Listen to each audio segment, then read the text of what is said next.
여러분, 혹시 그거 아시나요? 우리가 흔히 이건 당연히 죄지 라며 철석같이 믿고 있는데 정작 하나님은 단 한 번도 죄라고 부르신 적 없는 것들이 있다는 사실을요. 지극히 평범한 일상, 책임감 있는 선택, 심지어 영적으로 아주 성숙한 행동들임에도 불구하고 강단에서, 교인들끼리의 대화에서, 그리고 사람들이 만들어낸 전통 속에서 마치 악마의 것인 양 정죄받아 온 것들이 있습니다. 성경은 단 한 번도 비난한 적이 없는데 수많은 사람들이 불필요한 죄책감을 짊어진 채 나는 영적으로 어딘가 고장난 사람인가 봐 라며 가슴앓이를 하고 있죠. 오늘은 그 무거운 율법의 짐을 내려놓는 이야기를 해보려 합니다. 첫 번째, 기독교라는 꼬리표가 붙지 않은 것들을 즐기는 문제입니다. 우리 안에는 아주 널리 퍼진 강박관념이 하나 있습니다. 기독교라는 라벨이 붙지 않은 모든 것은 일단 의심하고 봐야 한다는 생각이죠. 마치 종교적인 울타리 안에서 만들어지지 않은 것은 그 자체로 불결하다는 듯이 말입니다. 정말 많은 분들이 기독교 영화가 아닌 일반 영화를 보거나 평범한 취미 생활을 즐기거나 교회와 직접적으로 관련 없는 일상적인 활동에 참여할 때마다 정체 모를 죄책감에 시달립니다. 하지만 여러분, 성경은 세상을 종교적인 것과 죄악된 것이라는 이렇게 얄팍하고 이분법적인 잣대로 나누지 않습니다. 성경이 우리에게 진정으로 가르치는 것은 맹목적인 거부가 아니라 분별력입니다. 이 세상에 존재하는 모든 것이 우리 영혼을 살찌우는 것은 아니지만 그렇다고 해서 하나님의 이름이 명시되지 않았다고 해서 그것이 곧바로 죄가 되는 것도 아닙니다. 문제는 그것이 세상적이냐 아니냐가 아닙니다. 진짜 문제는 그 콘텐츠가 담고 있는 내용이며 그것이 우리 마음에 어떤 영향을 미치느냐입니다. 기독교 영화가 아니더라도 성경적 가치관에 전혀 위배되지 않는 훌륭한 작품들이 얼마든지 있습니다. 반면에 아무리 유행하고 인기 있는 콘텐츠라 할지라도 불필요한 폭력성, 성적인 타락, 죄를 아무렇지 않게 여기는 태도, 가치관의 왜곡을 조장하는 것들도 분명히 존재하죠. 성숙한 신앙인은 모든 것을 극단적으로 금지하며 살지도 않지만 반대로 아무거나 무분별하게 받아들이지도 않습니다. 그들은 분별력으로 살아갑니다. 세상 모든 것을 마귀의 것으로 몰아붙이는 것이 아니라 지혜의 걸음방을 통과시키는 것입니다. 게다가 지금은 우리가 무언가를 소비하기 전에 미리 알아볼 수 있는 도구들이 얼마나 많습니까? 영화나 미디어를 보기 전에 리뷰를 읽고 분석을 찾아보고 내가 지금 무엇을 보려 하는지 미리 파악할 수 있습니다. 나 자신뿐만 아니라 내 아이들을 위해서 말이죠. 영적인 책임감 안에는 내 마음과 내 가족을 지키는 일도 포함됩니다. 기독교 영화가 아닌 것을 보는 것은 결코 죄가 아닙니다. 진짜 죄는 그것이 내 안에 잘못된 욕망을 부추기고 하나님이 죄라고 부르신 것을 정당화한다는 사실을 알면서도 고의로 나 자신을 그 콘텐츠에 노출시키는 데 있습니다. 그 차이는 바로 의도와 분별력에 있습니다. 영적인 성숙함은 모든 것을 의심하는 편집증에 갇혀 살지 않지만 그렇다고 순진함에 속아 넘어가지도 않습니다. 모든 문화생활이 해로운 것은 아니지만 모든 문화생활이 건강한 것도 아니니까요. 하나님은 여러분을 세상과 완전히 밤을 쌓고 고립되어 살라고 부르신 것이 아닙니다. 이 세상 한복판에서 건전한 판단력을 가지고 살아가라고 부르셨습니다. 불필요한 죄책감 없이 그러나 명확한 선을 긋고 지혜롭게 선택할 때 여러분은 진정한 절제를 연습하고 있는 것입니다. 내 믿음을 지키기 위해 세상 모든 것에 죄라는 딱지를 붙일 필요는 없습니다. 그저 무엇이 내 영혼을 세우고 무엇이 내 영혼을 병들게 하는지 분별하기만 하면 됩니다. 두 번째, 사람들에게 선을 긋는 것입니다. 여러분, 단호하게 선을 긋는 것은 이기적인 것이 아닙니다. 그것은 영적인 성숙입니다. 하지만 안타깝게도 너무나 많은 성도들이 누군가의 부탁에 아니오라고 거절할 때마다 무거운 죄책감을 느낍니다. 그들은 자신이 모든 사람의 부름에 항상 대기하고 있어야 하고 모든 문제를 해결해 주어야 하며 심지어 하나님이 자신에게 맡기지도 않은 짐까지 다 짊어져야 한다고 착각합니다. 우리는 흔히 사랑이란 내가 탈진해서 쓰러질 때까지 무조건 희생하는 것이라고, 선을 긋는 것은 차갑고 정없는 행동이라고, 내 휴식을 우선시하는 것은 헌신심이 부족한 탓이라고 배워왔습니다. 하지만 사랑의 완벽한 모델이신 예수님을 보십시오. 예수님은 끊임없이 사람들에게서 물러나셨습니다. 기도하기 위해 홀로 빈들로 가셨고 자신을 애타게 기다리는 무리를 뒤로하고 떠나기도 하셨으며 쏟아지는 모든 요구에 일일이 응답하지 않으셨습니다. 예수님은 결코 외부의 압박이 자신의 내면적인 순종을 휘두르도록 내버려두지 않으셨습니다. 사랑한다는 것이 감정적인 학대나 조종, 혹은 내 영혼이 끊임없이 고갈되는 것을 묵인하라는 뜻은 아닙니다. 사랑이 곧 모든 것에 매라고 대답하는 것도 아닙니다. 갈라디아서에서 성경은 각각 자기의 짐을 질 것이라고 가르칩니다. 누군가를 돕는 것과 내 것이 아닌 남의 짐까지 억지로 떠안는 것 사이에는 분명한 차이가 있다는 뜻입니다. 건강한 경계선을 세우지 못하면 결국 우리는 사랑이 아니라 억울함과 분노로 삼기게 됩니다. 그리고 하나님은 지쳐 쓰러진 노예를 찾으시는 것이 아닙니다. 그분은 기꺼이 순종하는 자녀를 찾으십니다. 필요할 때 아니오라고 말하는 것은 사랑의 계명을 어기는 것이 아닙니다. 오히려 그 사랑을 지켜내는 일입니다. 진정한 사랑은 억지스러운 의무감이 아니라 자유함에서 우러나오기 때문입니다. 더 나아가 선을 긋지 못하는 태도는 아주 교묘한 형태의 영적 교만이 될 수도 있습니다. 내가 아니면 안 돼. 내가 개입하지 않으면 모든 게 무너질 거야 라고 믿는 것. 모든 갈등, 모든 봉사, 모든 필요의 자리에 내가 반드시 있어야 한다고 생각하는 것은 오직 하나님만이 하실 수 있는 역할을 내가 가로채려는 것과 같습니다. 성경은 단 한 번도 성도들에게 무소부재하거나 전지전능해지라고 요구한 적이 없습니다. 예수님조차도 이스라엘의 모든 병자를 다 고치지 않으셨고 사람들의 모든 기대에 부응하지도 않으셨습니다. 하나님의 아들이신 그분조차 한계를 정하고 사역하셨는데 왜 여러분은 예수님보다 더 많은 것을 스스로에게 요구하며 채찍질하십니까? 선을 긋는 것에 대한 죄책감은 성경적인 확신에서 오는 것이 아니라 사람들에게 거절당할까봐 혹은 사람들의 판단을 받을까봐 두려워하는 마음에서 비롯될 때가 많습니다. 건강한 경계선을 긋는 법을 배울 때 여러분은 사람들을 밀어내는 것이 아닙니다. 하나님이 여러분에게 주신 삶을 올바르게 청지기처럼 관리하고 있는 것입니다. 내 시간, 내 에너지, 내 평안을 지키는 것은 영성이 부족한 것이 아닙니다. 그것은 지혜로운 관리입니다. 균형 잡힌 상태에서 섬길 때 그 섬김은 억지가 아니라 진짜가 됩니다. 하나님은 여러분이 부서지고 망가질 때까지 스스로를 갉아먹으라고 요구하지 않으셨습니다. 그분은 지혜롭게 하나님을 사랑하고 이웃을 사랑하라고 말씀하셨습니다. 세 번째, 정신과 치료나 심리상담을 받는 것입니다. 기독교 공동체 안에서 가장 파괴적이고 잔인한 오해 중 하나는 심리적인 도움을 구하는 것을 곧 믿음이 없는 증거로 몰아가는 분위기입니다. 마치 전문가를 찾아가는 것이 하나님에 대한 영적인 배신이거나 불신앙의 고백이라도 되는 것처럼 말이죠. 지금 이 순간에도 극심한 불안, 우울증, 해결되지 않는 트라우마, 깊은 감정의 늪에 빠져 고통받는 사람들이 있습니다. 하지만 그들은 영적으로 나약한 사람이라는 정죄를 받을까 두려워 아무 말도 못한 채 속으로만 굶어가고 있습니다. 심지어 약물 치료를 받는 것은 하나님을 의지하지 않는 것이라며 의사가 처방한 치료마저 중단해버리는 분들도 있습니다. 하지만 여러분, 성경은 단 한 번도 우리의 믿음이 인간적인 수단과 방법을 배제해야 한다고 가르치지 않습니다. 물론 하나님은 초자연적으로 치유하실 수 있습니다. 맞습니다.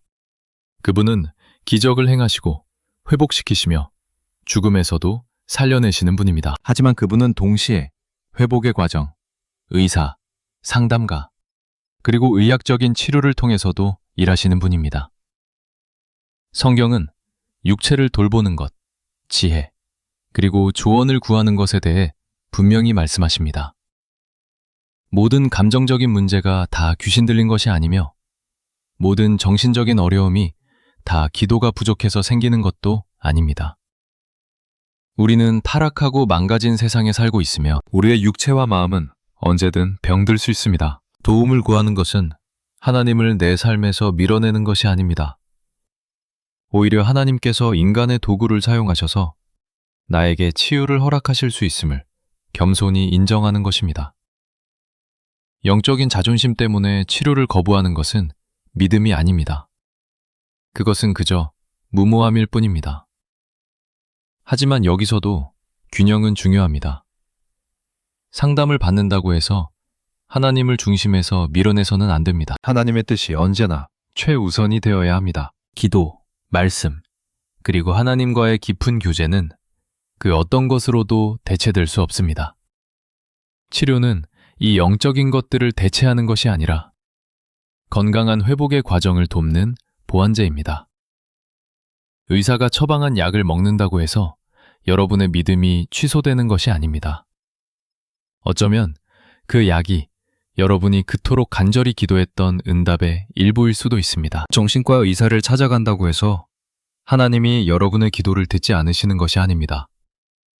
오히려 하나님께서 여러분을 책임감 있고 안전한 회복의 길로 인도하고 계신 것일 수 있습니다. 성숙한 믿음은 현실을 부정하지 않습니다. 오히려 지혜를 가지고 현실을 마주합니다. 몸이 아플 때 병원에 가는 것을 믿음이 없다고 생각하지 않는 것처럼 마음과 정신의 건강 역시 방치해서는 안 됩니다.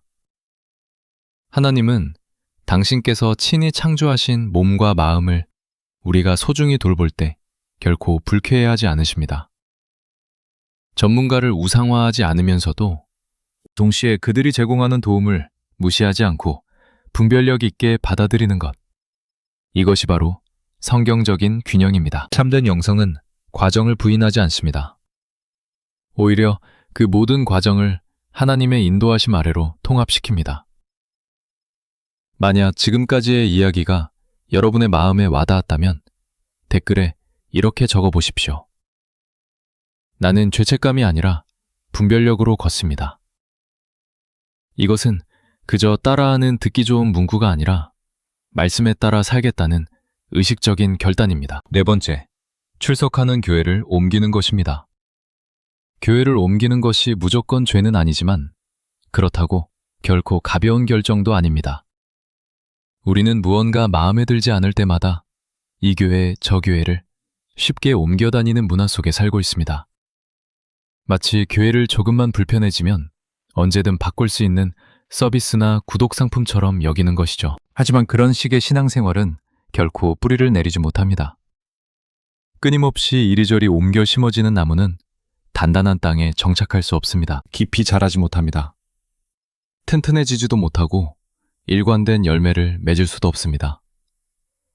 영적인 삶에도 머무름, 인내의 과정, 그리고 헌신이 반드시 필요합니다. 완벽한 교회는 없습니다. 불완전한 사람들이 모여있기 때문입니다. 당연히 실수가 있고 의견 충돌이 있으며 내 스타일에 맞지 않는 방식이나 긴장이 흐르는 순간들도 찾아옵니다. 만약 작은 불편함이 생길 때마다 그것이 교회를 떠날 이유가 된다면 사실 문제는 교회가 아니라 나 자신의 미성숙함일 때가 많습니다. 우리는 사람에게 시선을 고정해서는 안 됩니다. 사람은 결국 실망을 주기 마련이니까요. 교회는 우리의 모든 개인적인 취향을 만족시켜주기 위해 존재하는 곳이 아니라 우리를 다듬고 빚어가기 위해 존재하는 곳입니다. 단순한 변덕, 상처받은 자존심, 혹은 가벼운 불만 때문에 교회를 떠나는 것은 영적인 불안정성을 드러내는 것일 수 있습니다. 갈등을 건강하게 풀어나가며 그 자리에 머무르고 불완전함 속에서도 부대끼며 성장해 나가는 건 역시 그리스도인의 성숙을 향한 중요한 과정입니다. 하지만 머무르는 것 자체가 오히려 영혼을 파괴하는 상황도 분명히 존재합니다. 만약 교회가 성령에 명백히 위배되는 행동을 일삼거나 영적 리더십이 성도들을 가스라이팅하고 조종하며 학대하거나 교리를 심각하게 왜곡하고 있다면, 혹은 그곳에 있을 때 내 마음에 끊임없는 쓴뿌리가 자라나고 영적인 평안을 지속적으로 잃어버린다면, 그때는 지혜롭게 상황을 평가해야 합니다. 하나님은 여러분의 믿음을 갉아먹거나 양심을 짓밟는 폭력적인 환경 속에 미련하게 남아있으라고 부르지 않으셨습니다. 완벽한 교회를 찾으라는 뜻이 아닙니다. 그런 교회는 이 세상에 없으니까요. 하지만 성경적 원칙을 타협하지 않으면서도 내가 영적으로 성장하고 배우고 기쁨으로 섬길 수 있는 교회를 찾는 것은 필요합니다. 충분히 기도하고 분별력을 바탕으로 내린 성숙한 결정이라면 교회를 옮기는 것은 배신이 아닙니다. 그것은 내 영혼을 지키는 영적 보호망일 수 있습니다. 핵심은 내 마음의 동기에 있습니다. 만약 내가 직면한 문제나 정당한 책망을 회피하기 위해 도망치는 것이라면 그것은 미성숙함입니다. 하지만 영적인 건강을 되찾고 말씀에 대한 충성을 지키기 위해 발걸음을 옮기는 것이라면 그것은 지혜입니다. 한 곳에 머무는 안정감도 중요하지만 내 영혼의 건강은 그보다 훨씬 더 중요합니다. 5번째, 목회자의 말씀에 의문을 품거나 동의하지 않는 것입니다. 여러분, 진리를 이해하고 말씀에 충성하기 위해 던지는 질문은 결코 반역이 아닙니다. 그러나 안타깝게도 지난 수십 년 동안 수많은 성도들이 간단해서 선포되는 모든 것을 아무런 검증 없이 무조건 아멘으로 받아들이도록 길들여져 왔습니다. 질문을 던지는 것은 순종하지 않는 태도라고, 말씀을 분석하는 것은 지적인 교만이라고, 가르침을 성경과 대조해 보는 것은 주의 종에 대한 불경이라고 배워왔죠. 하지만 성경은 그런 수동적인 침묵의 문화를 결코 지지하지 않습니다. 사도행전 17장을 보십시오. 베레아 사람들은 바울이 가르친 것이 과연 진리인지 확인하기 위해 날마다 성경을 상고했고, 성경은 그들을 향해 너그럽다, 즉 신사적이고 훌륭하다고 칭찬합니다. 바울은 그들의 태도에 불쾌해하지 않았습니다. 오히려 그들의 분별력은 찬사받아 마땅한 것이었습니다. 이것은 영적인 성숙이란 누군가의 말에 무조건 고개를 끄덕이는 것이 아니라 모든 것을 말씀의 잣대로 시험해보는 데 있다는 것을 의미합니다. 영적인 권위는 결코 하나님의 말씀 위에 군림할 수 없습니다. 철저히 말씀 아래에 엎드려야 합니다. 누군가 설교를 한다면 그 메시지는 반드시 성경이라는 혹독한 필터를 견뎌내야만 합니다. 성경을 펴놓고 겸손한 태도로 던지는 질문은 싸움을 거는 것이 아닙니다. 그것은 진리를 찾는 거룩한 여정입니다. 우리의 믿음은 남이 정해준 문장을 앵무새처럼 따라할 때 강해지는 것이 아닙니다.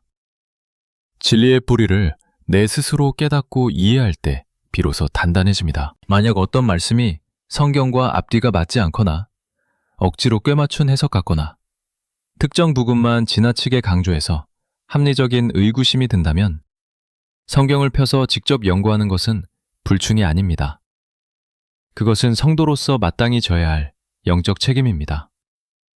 하나님은 여러분이 사람에게 눈먼 채로 끌려다니기를 원치 않으십니다. 그분은 여러분이 하나님의 진짜 음성을 분별할 줄 아는 사람이 되기를 원하십니다. 더 나아가 지혜롭게 질문하는 법을 배우는 것은 광신적인 신앙을 막아주고 교회가 이단이나 교리적 오류에 빠지지 않도록 지켜주는 방패가 됩니다. 기독교의 역사를 돌아보십시오. 수많은 타락과 이반적인 가르침은 그 누구도 강단에서 선포되는 말씀에 감히 질문을 던지지 못했던 그 침묵 속에서 시작되었습니다.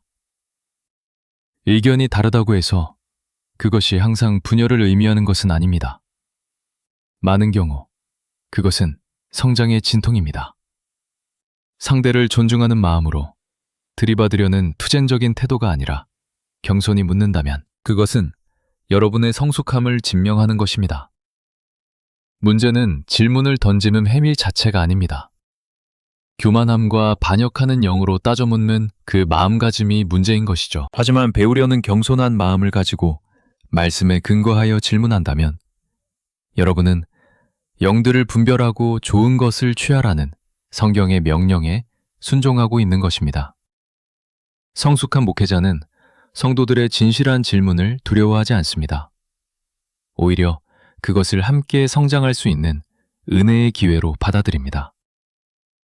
성경이 말하는 순종은 입을 꾹 다물고 무조건 복종하는 절대적인 침묵이 아닙니다. 진리의 테두리 안에서 이루어지는 질서와 존중입니다. 하나님은 지적으로 목회자에게만 의존하는 유아적인 성도를 원하지 않으십니다. 말씀 위에 굳건히 선 단단한 제자들을 원하십니다. 근거를 가지고 던지는 질문은 여러분의 믿음을 배려내고 성경을 더 깊이 파고들게 만들며 그저 남들이 하니까 따라하는 전통적인 신앙에서 벗어나게 해줍니다. 분석한다고 해서 죄를 짓는 것이 아닙니다. 여러분은 분별함으로써 성장하고 있는 것입니다. 6번째, 돈을 많이 벌거나 재정적으로 큰 성공을 거두는 것입니다. 오랫동안 교회 안에는 묘한 편견이 뿌리내려 있었습니다. 영적일수록 가난해야 한다는 생각 말입니다. 마치 가난은 그 자체로 거룩함의 상징이고 부유함이나 번연은 타락과 부패의 증거인 것처럼 여겨져 왔습니다. 그래서 많은 성도들이 자신의 삶에 좋은 일이 생길 때, 사업이 번창할 때, 승진을 하거나 마침내 재정적인 안정을 이룰 때 왠지 모를 죄책감을 느낍니다. 내가 너무 세상적이 되어가는 건 아닐까? 이 성공 때문에 하나님과 멀어지는 건 아닐까? 더 영적인 사람처럼 보이려면 일부러라도 더 가난하게 살아야 하는 건 아닐까? 라며 스스로를 의심합니다. 하지만 여러분, 성경은 부와 재물 그 자체를 정죄한 적이 단 한 번도 없습니다. 성경이 경고하는 것은 돈을 사랑하는 마음입니다. 이 둘의 차이는 하늘과 땅 차이입니다. 돈은 그저 도구일 뿐입니다. 그 도구를 향한 무질서하고 탐욕스러운 사랑이 문제인 것이죠. 하나님은 아브라함, 욥, 솔로몬 같은 성경의 인물들에게 어마어마한 부를 허락하셨고 그 풍요 속에서도 그들을 위대하게 사용하셨습니다. 성경은 여호와께서 우리에게 재물 얻을 능력을 주신다고 말씀하십니다. 교만해지라고 주시는 것이 아니라 하나님의 목적을 이루라고 주시는 것입니다. 돈을 벌면서 느끼는 죄책감은 종종 가난과 순결함을 헷갈려하는 거짓된 겸손에서 비롯됩니다. 부유함이 우리를 자동으로 지옥에 보내지 않듯 가난하다고 해서 자동으로 거룩해지는 것도 아닙니다. 하나님이 불꽃 같은 눈으로 감찰하시는 것은 우리 은행 계좌의 잔고가 아니라 우리 마음의 중심입니다. 게다가 올바르게 관리된 성공은 하나님 나라를 위해 쓰일 수 있는 엄청나게 강력한 무기가 됩니다. 넉넉한 재정이 있다면 가족을 존엄하게 부양할 수 있고 교회의 사역을 든든히 후원할 수 있으며 가난하고 소외된 자들의 손을 잡아줄 수 있고 다른 사람들은 열지 못하는 닫힌 문을 열어젖힐 수도 있습니다. 사업이 잘 되고 돈을 많이 번다는 이유로 죄책감을 느끼는 것은 어쩌면 하나님께서 여러분에게 맡기신 거룩한 임무를 거부하는 것일 수도 있습니다. 진짜 위험한 순간은 돈이 내 정체성이 되고 내 유일한 안전장치가 되며 삶의 최우선순위로 자리 잡을 때입니다. 마음이 재물에 찰싹 달라붙어 떨어지지 않을 때 비로소 우상 숭배가 시작되는 것입니다. 하지만 정당하게 돈을 벌고 직업적으로 성장하며 삶의 안정을 구축해 나가는 것은 결코 죄가 아닙니다. 오히려 그것은 가장의 책임이자 성도의 의무일 수 있습니다. 핵심은 누가 내 마음의 왕좌에 앉아 있느냐입니다. 돈이 여러분의 주인이 된다면 여러분은 길을 잃고 파멸할 것입니다. 하지만 하나님이 여러분의 주인이시라면 돈은 세상을 살리는 아름다운 악기가 될 것입니다. 성경은 결코 번영하는 것을 부끄러워하라고 가르치지 않습니다. 대신 너그럽게 베풀고 공정하게 행하며 지혜롭게 관리하라고 가르칩니다. 성공은 영성의 반대말이 아닙니다. 영성의 반대말은 탐욕입니다. 여러분은 신실하고 정직하며 동시에 재정적으로도 넘치게 축복받은 사람으로 얼마든지 살아갈 수 있습니다. 여러분의 믿음을 조금도 배신하지 않고 말입니다. 7번째, 뼛속까지 지쳐 있을 때 교회 봉사를 내려놓거나 거절하는 것입니다. 교회에서 섬긴다는 것은 분명 놀라운 특권입니다. 하지만 만성적인 피로와 탈진 상태에서 억지로 쥐어짜내듯 봉사하는 것은 영성이 아닙니다. 그것은 그저 번아웃일 뿐입니다. 수많은 성도들이 너무 지쳐서 교회의 직분이나 봉사를 거절할 때 가슴을 짓누르는 죄책감에 시달립니다.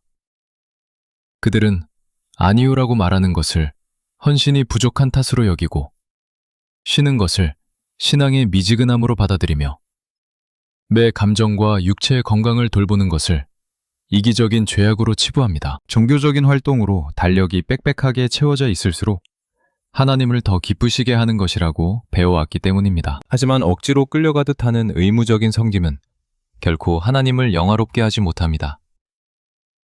하나님이 기뻐하시는 것은 자원하는 기쁜 마음입니다.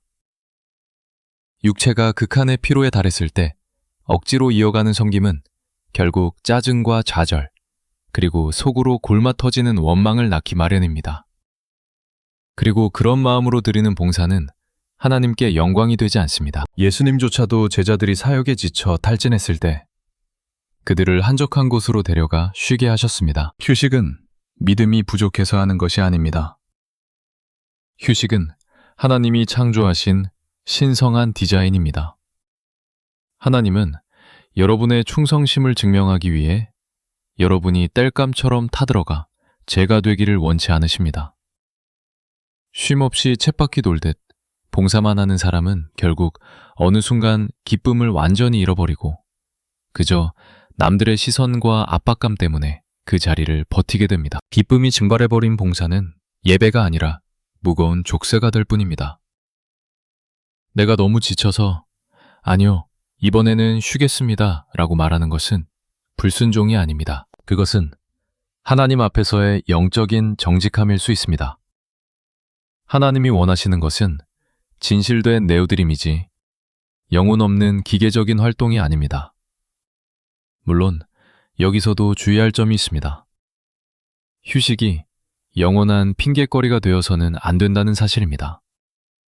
내 한계를 건강하게 지키는 것과 그저 책임을 회피하기 위해 피곤함을 방패막이로 삼는 것 사이에는 분명한 차이가 있습니다. 성숙한 신앙이면 진짜 쉼이 필요한 순간과 그저 편해지고 싶은 이기심을 분별할 줄 압니다. 하지만 그 피로가 진짜일 때, 여러분의 몸과 마음이 비명을 지르고 있을 때, 교회 봉사 때문에 오히려 가정에 금이 가고 건강이 망가지기 시작할 때, 잠시 멈춰서는 것은 지혜 중의 지혜입니다. 하나님은 여러분이 떠맡은 일을 개수로 여러분의 사랑을 저울질하지 않으십니다. 그분은 순종의 질을 보십니다. 균형 잡힌 섬김은 오래도록 변치 않는 열매를 맺지만 억지로 쥐어짜낸 섬김은 너무 일찍 시들어버립니다. 교회는 마치 여러분이 없으면 당장 무너질 것처럼 여러분에게 의존해서는 안 됩니다. 교회는 오직 하나님께 의존해야 합니다. 그 진리를 기억할 때 여러분은 비로소 자유함 속에서 기쁘게 섬길 수 있고 죄책감 없이 평안히 쉴 수 있습니다. 하나님은 여러분의 한계를 누구보다 잘 이해하십니다. 왜냐하면 그 한계를 만드신 분이 바로 하나님이시기 때문입니다. 제때 아니오라고 말할 줄 아는 용기가 오히려 장기적으로 여러분을 향한 하나님의 부르심을 지켜냅니다. 억압과 눈치 속에서 일하는 것보다 음해로 충만한 상태에서 섬기는 것이 하나님을 훨씬 더 영화롭게 합니다. 오늘 이 메시지가 여러분의 다친 가슴을 두드리고 무거운 어깨를 가벼워지려 했다면 댓글에 이렇게 적어주십시오. 나는 거짓된 죄책감을 벗어던지고 참된 확신 속에서 살아갈 것을 선택합니다. 감정에 휩쓸려 내뱉는 뻔한 문구가 아니라 의지적인 결단으로 말입니다. 그리고 종교적인 두꺼운 가면을 벗어던지고 불필요한 율법의 짐 없이 말씀의 깊은 바다로 계속해서 함께 나아가고 싶으시다면 가려진 믿음 채널을 구독해 주십시오. 이곳에서 우리는 죄를 적당히 포장하며 타협하지도 않지만 잊지도 않은 정죄의 굴레를 씌우지도 않을 것입니다. 이곳에서 우리는 하나님께서 진정으로 우리에게 원하셨던 그 본질로 함께 돌아갈 것입니다.